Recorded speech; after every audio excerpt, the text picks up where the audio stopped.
Thank you, Miles. It's a delight to be back. I've spoken to this forum a number of times, I think most latterly as your City Minister in Edinburgh in 2022, and it's always a genuine pleasure to be here. As well as our wonderful financial services sector, I wanted to talk a little bit about something we don't do enough of in this postcode, which is talk about optimism. We should be optimistic about our country with good reasons. Britain's got huge strengths, which even a few years of this government are unlikely to eradicate. The English language, the rule of law, our wonderful, deep and sophisticated financial markets, and a unique mix of the sort of businesses that are set to thrive and grow globally. The City of London, as well as Edinburgh and our other financial centres, 4 of the world's top 10 universities, technology, artificial intelligence, life sciences, a space industry, advanced manufacturing, the creative industries, and of course, our financial and professional services.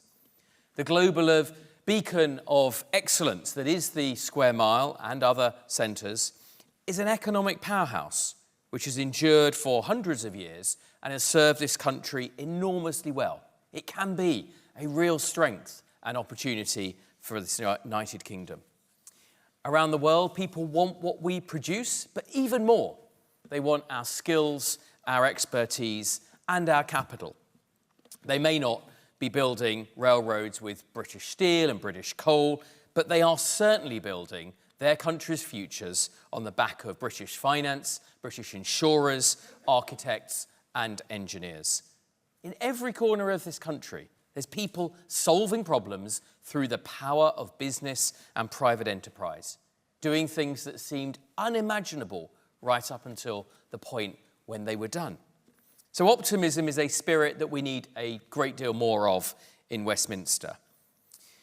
But alongside that optimism, we also need an honesty about where we are. And for my party, the process of change starts with that honesty and truth about where we are today. We are no longer as rich a country as we think we are. Measured by GDP per head, IMF statistics show that we've tumbled from being ranked around 9th in the world in the 1990s to not even being in the top 20 today. The comparison with other economies that the UK political class has loved to make is with the G7. But that's another way of concealing our sluggish performance. With the exception of the US, quite a different economy, the G7 is a club of complacency, not competitiveness. We are, in effect, competing in the veterans' race when the real competition we face are younger, fitter economies who are overtaking us. For 37 years, the International Institute for Management Development, the IMD, World Competitiveness Centre, has published its flagship World Competitiveness Rankings. This year, the UK came 29th, just below Belgium, South Korea, and Oman. Ireland, which shares most of our geography, our language, and much of our history, was by contrast 7th. So the next Conservative government will benchmark ourselves against the world's most dynamic economies: Singapore, Australia, the UAE, India, Argentina, and Taiwan. We know what doesn't work. Sadly, we see it every week in this government. The growth that was promised is not materialising. Britain today has more quangos and regulators than we do unicorn tech companies. Instead of creating wealth, too many attack those who create it, shooing away the golden geese, the bankers, investors, the risk takers that this country was once famed for the world over. And it pains me enormously that many of our best and brightest young people, not the millionaires, the future wealth creators, are exchanging Docklands for Dubai, Manchester for Miami, or Leeds for Lisbon. This is an existential problem for a sector like the financial services that rely on that talent, the network effects, and the pools of liquidity and investment that it creates. Family offices leaving, sovereign wealth fund executives returning home, and top fee-earning bankers, lawyers, private equity executives upping sticks to other European capitals. The government is presiding over the opposite of a virtuous circle, whatever that is, a whirlpool of decline. To solve this, honesty is not the only requirement. You need solid principles, policies, and plans. And as we develop ideas that help our economy to grow, at the heart will be an approach that unashamedly champions wealth creators and risk takers. When the government does this, we will not hesitate to support them.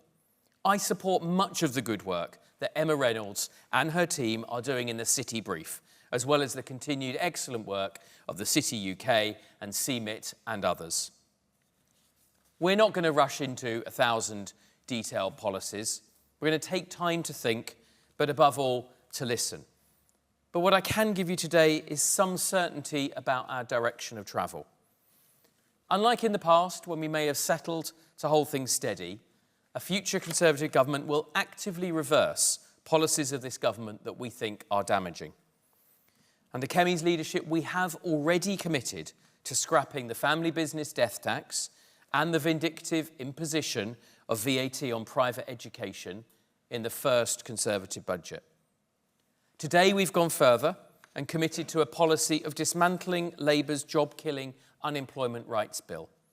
Far too few are aware of this, but it is 300 pages, 120,000 words of red tape which nobody asked for, no real business supports, and which every data point, including the government's own analysis, shows will cost billions of pounds and countless jobs.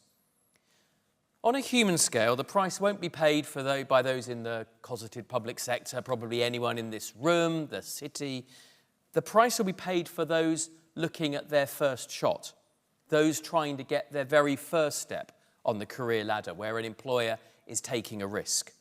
Or the slightly different, who would have thrived in a busy, supportive and purposeful workplace, but are now consigned to a life on benefits because taking a chance on them by an employer becomes prohibitive. We also aim to right another wrong. No one should jeopardise Britain's growth by attacking wealth creators. You don't make the poor richer by making the rich poorer. Since the coffee houses of the 16th century, the UK has always prospered by being where capital finds ideas. But now too many of those conversations happen elsewhere, in Miami, Abu Dhabi and Milan.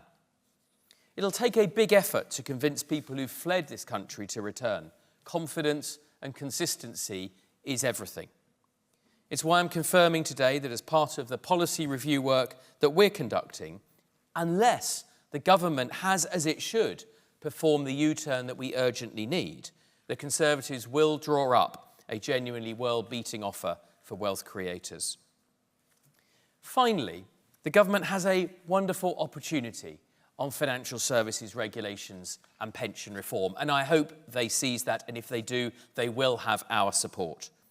At her Mansion House speech next month, the Chancellor must seize that moment, turbocharge our capital markets by continuing reforms that we started to put in place under the last government, fully implement the Conservative-supported Pisces platform to unlock the potential of private share trading, accelerate pension reforms and go to the heart of tackling the challenge by consolidating the 72 different local government pension schemes at the scheme and trustee level, not just asset pooling, thereby unlocking billions for illiquid and private equity and infrastructure. Above all, we need a cultural revolution to make British investing great again, far more retail participation, and for regulators to fall back in love with risk. As I said at the beginning of the speech, I'm optimistic. The work to once again make the Conservative Party the party of business begins now. It won't be easy, and it won't be done with sugar rush policies or press releases. We'll do the hard work needed to be worthy of your trust. We'll take a relentless and serious-minded focus on how we remove regulations that impede growth, especially the heavy cost of compliance. Some of these ideas will come the hard way from the lessons we learn in government, others from copying the success of other countries around the world. but each will need to be backed with detailed plans and even teams of potential people to show how they will be delivered. No more trust me pledges that end up never being put into practice. I started today saying I'm an optimist, but I'm only an optimist because I know that we can do this. I know we can return Britain to prosperity, and I know that we can make the future something that excites us all. You are at the heart of that future. No government can grow the economy without our wonderful financial services industries. We've got one chance, and we're going to take it. Thank you.